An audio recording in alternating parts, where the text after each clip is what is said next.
Si aujourd'hui, il a pu combattre son addiction, à 30 ans, Jérémy Ferrari était alcoolique. J'ai toujours senti que j'avais un problème d'alcool.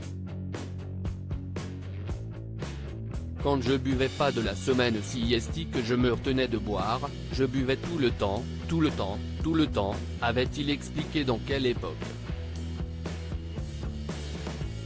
Dans son dernier spectacle, l'humoriste se rappelle comment l'alcool a fait son entrée dans sa vie. En gros, à peu près à l'âge de 30 ans, j'ai accepté de boire tous les soirs.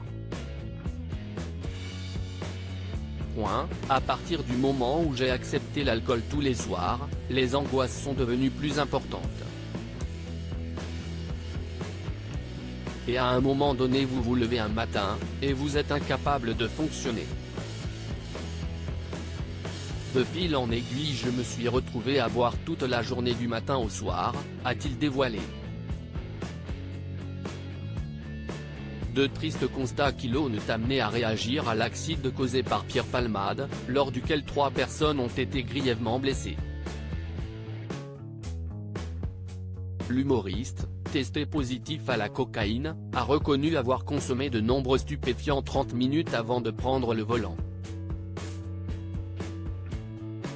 Mis en examen pour homicide et blessures involontaires, le comédien est toujours hospitalisé et va être incarcéré. Invité de l'émission Quotidien, jeudi 2 mars 2023, Jérémy Ferrari a été interrogé sur cette affaire dramatique.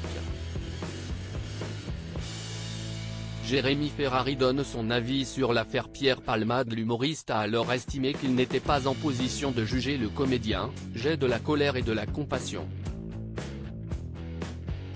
Je vais parler uniquement de l'accident. Je vais juste parler de ce que je connais, c'est-à-dire les problèmes d'addiction. La colère parce que j'ai tendance à être en colère parce que j'ai réussi à m'en sortir et quand des gens n'y parviennent pas, j'ai tendance à être dans le jugement. C'est une erreur de ma part.